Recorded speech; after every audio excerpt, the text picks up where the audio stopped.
तो फ्रेंड्स, आप लोग का स्वागत है रोहित रेलवे टीम 4 क्लास में। इस क्लास में दोस्तों आप लोग को किसी भी एग्जाम का प्रीवियस ईयर क्वेश्चन पेपर और न्यू प्रैक्टिस सेट कराया जाता है। तो चलिए आज की क्लास को स्टार्ट करते हैं। क्वेश्चन को बड़ा कर लेते हैं दोस्तों। आज का पहला प्रश्न है दोस्तों कि किस महाद्वीप से होकर विषुवत रेखा, कर्क रेखा और मकर रेखा गुजरती है। क्वेश्चन को फिर से पढ़ते हैं कि किस महाद्वीप से होकर विषुवत रेखा, कर्क रेखा और मकर रेखा गुजरती है। तो इसका राइट आंसर ऑप्शन ए हो जाएगा, अफ्रीका। जो अफ्रीका महाद्वीप है दोस्तों, उस महाद्वीप से कौन कौन से रेखा गुजरती है। तो विषुवत रेखा, कर्क रेखा और मकर रेखा गुजरती है। विषुवत रेखा को भूमध्य रेखा भी कहते हैं, ठीक ना।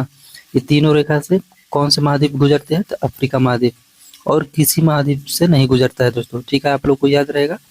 तो इसका राइट आंसर ऑप्शन ए हो जाएगा, अफ्रीका। नेक्स्ट क्वेश्चन है, आप लोग देखते चलिएगा कि किस एग्जाम में कैसा क्वेश्चन पूछा गया है। दूसरा नंबर प्रश्न है कि धरती के गर्भ में इसका राइट आंसर ऑप्शन सी हो जाएगा। जैसे जैसे गहराई बढ़ेगी वैसे वैसे तापमान बढ़ेगा। जैसे जैसे धरती के नीचे आप लोग जाइएगा, ठीक है, वैसे वैसे जैसे गहराई इसका बढ़ेगा वैसे तापमान बढ़ते चला जाएगा आपका दोस्तों, ठीक है। जैसे नीचे नीचे जाइएगा आप धरती के नीचे, तो उसका तापमान क्या होगा, तो बढ़ते जाएगा, ठीक है। तो इसका राइट आंसर ऑप्शन सी हो जाएगा। नेक्स्ट क्वेश्चन है कि थियोडोलाइट में निम्न में से कौन एक अस्थायी समायोजन नहीं है। ये क्वेश्चन भी बहुत बढ़िया है दोस्तों कि थियोडोलाइट में निम्न में से कौन एक अस्थायी समायोजन नहीं है। तो इसका राइट आंसर ऑप्शन डी हो जाएगा, पैरालेक्स अनुमूलन। इसी को एलिमिनेशन ऑफ पैरालेक्स बोला जाता है, ठीक है। इसका राइट आंसर ऑप्शन डी हो जाएगा। नेक्स्ट क्वेश्चन है दोस्तों, आप लोग देखते चलिए। ये देखिए दोस्तों, इसमें आरआरबी, एसएससी और जेई का भी क्वेश्चन पूछा गया है। रेलवे में जैसे आप लोग जानते हैं NTPC, group D, RPF constable और एएलपी का क्वेश्चन पूछा ही गया है दोस्तों इसमें। उसके बावजूद इसमें जेई का और एसएससी का भी क्वेश्चन पूछा गया है, ठीक है। तो आप लोग वीडियो को पूरा वॉच करिएगा और आप लोग को ये क्लास बहुत ही मजा आने वाला है। इंटरेस्टिंग क्लास है दोस्तों, ठीक ना। नेक्स्ट क्वेश्चन है कि यदि वाटर टेबल के अस्थायी रूप से आधार को सपोर्ट देने वाली भूमि स्तर के नीचे नींव की गहराई और चौड़ाई का योग की गहराई पर या उससे नीचे रहने की संभावना है, तो वहन क्षमता समीकरण जो बेयरिंग कैपेसिटी इक्वेशन में प्रयुक्त जल स्तर सुधार यानी वाटर टेबल करेक्शन इनमें से क्या है। तो इसका राइट आंसर ऑप्शन ए हो जाएगा दोस्तों, यानी एक। क्वेश्चन को फिर से पढ़ लेते हैं, बहुत ही लंबा चौड़ा प्रश्न है।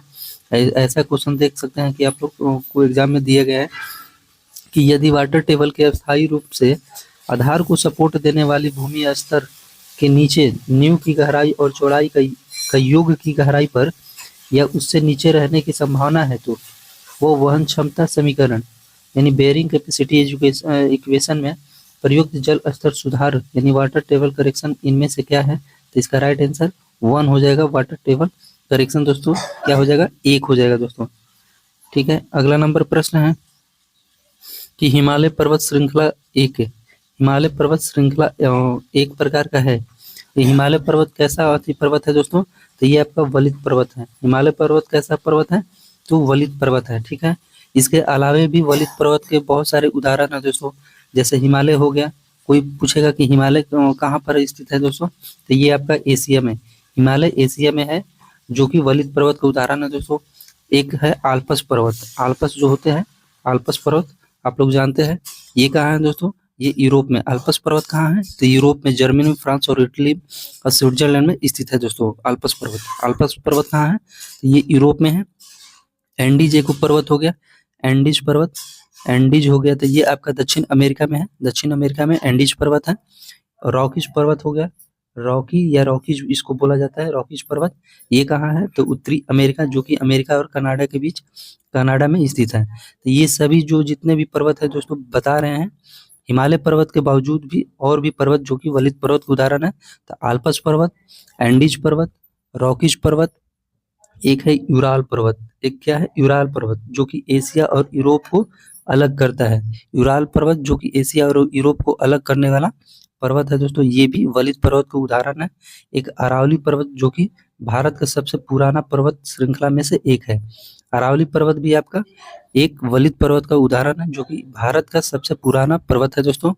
एटलस पर्वत हो गया दोस्तों, एटलस जो कि आपका कहाँ स्थित है, तो ये उत्तरी अफ्रीका में, अफ्रीका जो महाद्वीप है तो उत्तरी अफ्रीका में स्थित है। कौन सा पर्वत, तो एटलस पर्वत।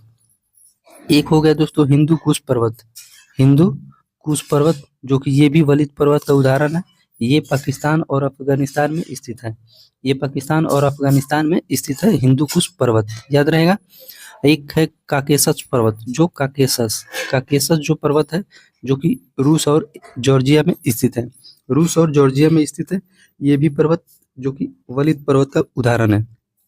ठीक है दोस्तों, इतना आप लोग को याद रखना पड़ेगा। ठीक है, क्या क्या, तो हिमालय हो गया, आल्पस हो गया, आप आल्पस हो गया, फिर आपका एंडीज हो गया, रॉकीज हो गया, यूराल हो गया, अरावली हो गया, एटलस हो गया, काकेशस हो गया और हिंदू कुश हो गया। ये सभी पर्वत आपके वलित पर्वत के उदाहरण है। नेक्स्ट क्वेश्चन है दोस्तों कि निम्न में से कौन सा शैल का उदाहरण नहीं है, निम्न में से कौन सा शैल का उदाहरण नहीं है, तो इसका राइट आंसर है दोस्तों ऑप्शन ए हो जाएगा एम्फॉल्ट। एम्फॉल्ट जो कि शैल के यानी चट्टान का उदाहरण नहीं है। तो ये सिस्ट हो गया, ग्रेनाइट और बेसाल्ट, ये सभी आपके शैल का उदाहरण है, लेकिन एम्फॉल्ट जो कि शैल का उदाहरण नहीं है दोस्तों। नेक्स्ट क्वेश्चन है कि गुरुत्वाकर्षण के प्रत्यक्ष प्रभाव के कारण चट्टानों और भूमि के कणों की अपने मूल स्थान से हटकर किसी निचले स्थान पर एकत्र होने की क्रिया क्या कहलाती है। इसका राइट आंसर ऑप्शन बी हो जाएगा बृहद क्षरण, बृहद क्षरण हो जाएगा, जो कि गुरुत्वाकर्षण के प्रत्यक्ष प्रभाव के कारण चट्टानों और भूमि के कणों की अपने मूल स्थान से हटकर किसी निचले स्थान पर एकत्र होने की क्रिया क्या कहलाती है, तो बृहद क्षरण कहलाती है दोस्तों। इसका राइट आंसर ऑप्शन बी हो जाएगा। ये देखिए आरआरबी एनटीपीसी स्टेज 2 में पूछा गया प्रश्न है। ऐसा ही प्रश्न आप लोग को रेलवे एनटीपीसी में देखने को मिल सकता है।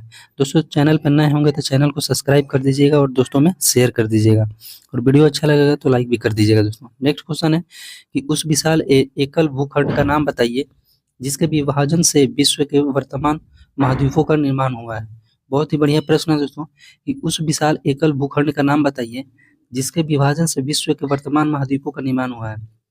अभी जितने भी महाद्वीप का निर्माण हुआ है दोस्तों देख रहे हैं आप लोग, एशिया महाद्वीप, यूरोप महाद्वीप, आपका दक्षिणी और अमेरिका महाद्वीप, ये उत्तरी अमेरिका, दक्षिणी अमेरिका महाद्वीप, ऑस्ट्रेलिया हो गया और अफ्रीका हो गया, ये सभी जितने भी महाद्वीप देख रहे हैं आप लोग, तो इन सभी का निर्माण वर्तमान में कैसे हुआ है आपका, ये पौंजिया के आधार पर। ठीक है, किस आधार पर हुआ है, तो ये पौंजिया, यानी पौंजिया। इसका राइट आंसर ऑप्शन ए हो जाएगा। क्वेश्चन को फिर से पढ़ लेते हैं कि उस विशाल एकल भूखंड का नाम बताइए जिसके विभाजन से विश्व के वर्तमान महाद्वीपों का निर्माण हुआ है, तो इसका राइट आंसर ऑप्शन ए हो जाएगा पौंजिया।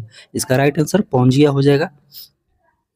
नेक्स्ट है कि निम्न में से किसे प्लेट विवर्तनिकी का जनक माना जाता है, निम्न में से किसे प्लेट विवर्तनिकी का जनक माना जाता है, तो अल्फ्रेड वेगनर। इसका राइट आंसर ऑप्शन देख लेते हैं दोस्तों क्या है, तो इसका राइट आंसर हो जाएगा आपका ऑप्शन डी हो जाएगा अल्फ्रेड वेगनर, जो कि प्लेट जो कि टेक्टोनिक बोला जाता है, प्लेट टेक्टोनिक बोलिए चाहे प्लेट विवर्तनिकी बोलिए, तो उसके जनक कौन है, अल्फ्रेड वेगनर। ठीक है, ये भी आरआरबी एनटीपीसी स्टेज 2 में पूछा गया प्रश्न है दोस्तों। नेक्स्ट क्वेश्चन है ये अपलेशियन और पर्वतीय क्षेत्र किस महाद्वीप का भाग है, अपलेशियन जो हो गया ये किस महाद्वीप का भाग है, तो इसका राइट आंसर ऑप्शन सी हो जाएगा, ये उत्तरी अमेरिका, उत्तरी अमेरिका। अपलेशियन पर्वतीय क्षेत्र जो है किस महाद्वीप का भाग है, तो ये आपका उत्तरी अमेरिका। ठीक है, याद रहेगा दोस्तों, अपलेशियन पर्वतीय क्षेत्र किस महाद्वीप का भाग है, तो ये उत्तरी अमेरिका। उत्तरी अमेरिका का एगो अभी हमने बताया, ये कौन सा है, रॉकीज पर्वत, रॉकीज पर्वत जो कि उत्तरी अमेरिका का पर्वत है। यहाँ वो कौन कौन से ये देश में है, तो ये आपका अमेरिका, यूएसए और कनाडा। ठीक ना, यूएसए और कनाडा में स्थित है रॉकीज पर्वत। रॉकीज पर्वत पूछेगा कहाँ स्थित है, तो ये आपका यूएसए और कनाडा में स्थित है, उत्तरी अमेरिका का ये हिस्सा है दोस्तों। और दक्षिण अमेरिका का कहेगा, और दक्षिण अमेरिका का जो हिस्सा है दोस्तों आप लोग जानते हैं, ये आपको एंडीज पर्वत, जो अभी हमने बताया कि दक्षिण अमेरिका का जो पर्वत श्रृंखला का क्या नाम है, तो एंडीज पर्वत। एंडीज पर्वत कहाँ है, तो दक्षिण अमेरिका में, और रॉकीज पर्वत उत्तरी अमेरिका, और अपलेशियन पर्वत ये आपका उत्तरी अमेरिका। ठीक है, एशिया में हिमालय है, एशिया में हिमालय पर्वत है। अफ्रीका का एटलस, अफ्रीका का एटलस हो गया, एटलस पर्वत श्रृंखला है। नेक्स्ट क्वेश्चन है दोस्तों कि निम्न में से कौन सा पृथ्वी के भीतर के कंपनों का अध्ययन है, निम्न में से कौन सा पृथ्वी के भीतर के कंपनों का अध्ययन है, तो इसका राइट आंसर ऑप्शन ए हो जाएगा भूकंप विज्ञान। भूकंप विज्ञान जो कि पृथ्वी के भीतर के कंपनों का अध्ययन है दोस्तों। नेक्स्ट क्वेश्चन है कि डैश द्वारा दाब प्रवणता बल के संतुलित होने पर भूस्थैतिक प्रवाह की स्थिति बनती है। ठीक है, बहुत बढ़िया ये प्रश्न है दोस्तों। तो डैश द्वारा दाब प्रवणता बल के संतुलित होने पर भूस्थैतिक प्रवाह की स्थिति बनती है। इसका राइट आंसर ऑप्शन सी हो जाएगा, कैरियोलस बल के कारण। ठीक है, कैरियोलस बल के कारण दोस्तों। ठीक है, अगला नंबर प्रश्न है कि एटलस पर्वतमाला निम्न में से किस महाद्वीप में स्थित है। देख लीजिए दोस्तों, फिर से क्वेश्चन आ गया कि एटलस पर्वतमाला निम्न में से किस देश में आ गया। एटलस पर्वतमाला किस महाद्वीप का हिस्सा है दोस्तों। तो ये आपका उत्तरी अफ्रीका हो जाएगा। उत्तरी अफ्रीका में स्थित है एटलस पर्वतमाला। एटलस पर्वतमाला कहाँ है, तो ये आपका उत्तरी अफ्रीका में है। ठीक है, यूरोप में कौन सा है, यूरोप में आपका यूराल जो हो गया, जो एशिया और यूरोप को अलग करने वाला पर्वतमाला कौन सा है, यूराल हो गया। ठीक है, याद रहेगा। आल्पस जो कि यूरोप का है हिस्सा है दोस्तों, आल्पस पर्वतमाला जो कि यूरोप में है। एशिया में हिमालय हो गया। उत्तरी अमेरिका में आपका अपलेशियन हो गया। और आपका कौन सा हो गया, रॉकिस पर्वत। रॉकिस पर्वत और अपलेशियन पर्वत जो कि उत्तरी अमेरिका का हिस्सा है। ठीक ना, याद रहेगा। नेक्स्ट क्वेश्चन है कि भूपर्पट्टी में प्रचुर मात्रा में उपलब्ध तत्वों के संदर्भ में निम्न में से कौन सी धातु भूपर्पट्टी में सर्वाधिक प्रचुर मात्रा में उपलब्ध है। बहुत ही बढ़िया प्रश्न है कि भूपर्पट्टी में प्रचुर मात्रा में उपलब्ध तत्वों के संदर्भ में निम्न में से कौन सी धातु भूपर्पट्टी में सर्वाधिक प्रचुर मात्रा में उपलब्ध है। तो इसका राइट आंसर है ऑप्शन सी, एल्युमिनियम। एल्युमिनियम दोस्तों हो जाएगा आपका। एल्युमिनियम जो कि सबसे अधिक पृथ्वी के भूपर्पट्टी में पाया जाता है। पृथ्वी के भूपर्पट्टी में सबसे अधिक प्रचुर मात्रा में मिलने वाले तत्व कौन सा है, एल्युमिनियम। एल्युमिनियम का एटॉमिक नंबर कितना होता है, तो 13। इसको किससे डिनोट किया जाता है, Al। ठीक है, बक्साइट का फॉर्मूला क्या हो जाएगा, तो Al2O3। ठीक है, Al2O3। ठीक ना दोस्तों, तो आगे बढ़ते हैं। अगला नंबर प्रश्न है कि पृथ्वी के गुरुत्व के कारण त्वरण का मान भूमध्य रेखा की तुलना में ध्रुवों पर डैश होता है। तो ध्रुवों पर भूमध्य रेखा की तुलना में मान कितना होता है दोस्तों, तो इसका राइट आंसर अधिक होता है। ध्रुवों पर मान सबसे अधिक होता है और भूमध्य रेखा पर 0 होता है। ठीक है, सबसे कम भूमध्य रेखा पर होता है, 0 होता है दोस्तों। तो ध्रुवों पर कितना होता है, पृथ्वी के गुरुत्व का त्वरण का मान कितना होता है दोस्तों, तो ये अधिक होता है। ठीक ना, ध्रुवों पर अधिक होता है और भूमध्य रेखा पर सबसे कम होता है। इसका राइट आंसर ऑप्शन ए हो जाएगा। ये देख लीजिए, आरपीएफ कांस्टेबल में पूछा गया प्रश्न है। नेक्स्ट क्वेश्चन है कि खड़ी और चट्टानी दीवारों से घिरी गहरी घाटी डैश कहलाती है। खड़ी और चट्टानी दीवारों से घिरी गहरी घाटी कहलाती है। इसका राइट आंसर ऑप्शन डी हो जाएगा, तंग नदी घाटी। तंग नदी घाटी कहलाती है, जो कि खड़ी और चट्टानी दीवारों से घिरी हुई गहरी घाटी।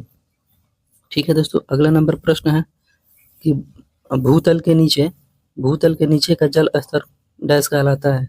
भूतल यानी भूमि के नीचे के जो नीचे का जो जल स्तर क्या कहलाता है, तो यानी पृथ्वी के नीचे के हिस्से में जो जल स्तर मिलता है उसको वाटर टेबल कहते हैं। क्या कहते हैं, तो वाटर टेबल कहते हैं। इसका राइट आंसर ऑप्शन सी हो जाएगा दोस्तों। इस वीडियो का लास्ट क्वेश्चन है कि सरहदीय विषुव की स्थिति को होती है। सरहदीय विषुव की स्थिति को होती है, तो ये दोस्तों आपका क्या हो जाएगा, तो इसका राइट आंसर ऑप्शन डी हो जाएगा, 22 और 23 सितंबर। 22 और 23 सितंबर को हो जाएगा, जो कि सरहदीय विषुव कहते हैं। ये उत्तरी गोलार्ध में स्थित है दोस्तों। उत्तरी गोलार्ध में अगर कहेगा सरहदीय विषुव कब होता है, तो ये 22 और 23 सितंबर को होता है। और दक्षिणी गोलार्ध में कहेगा तो 21 और 23, 20 और 21, यानी 20 या 21 मार्च होगा दोस्तों। 20 और 21 मार्च अगर कहेगा, ये कब, तो दक्षिणी गोलार्ध में कहेगा। दक्षिणी गोलार्ध में सरहदीय विषुव कब हो जाएगा, तो ये आपका 20 और 21 मार्च हो जाएगा। और सरहदीय विषुव जो कि उत्तरी गोलार्ध में कब हो जाएगा, तो 22 और 23 सितंबर। याद रखिएगा दोस्तों, सरहदीय विषुव जो कि उत्तरी गोलार्ध में की स्थिति को, तो 22 और 23 सितंबर। और सरहदीय विषुव जो कि दक्षिणी गोलार्ध में 20 और 21 मार्च को होता है दोस्तों। याद रखिएगा आप लोग। तो दोस्तों आप लोग कमेंट करके जरूर बताइएगा कि आप लोग को ये क्लास कैसा लग रहा है। ठीक है, आप लोग दोस्तों वीडियो को पूरा वॉच करिए और वीडियो को ज़्यादा से ज़्यादा शेयर करिए। ठीक है, तो आज की क्लास में इतना ही। जय हिंद।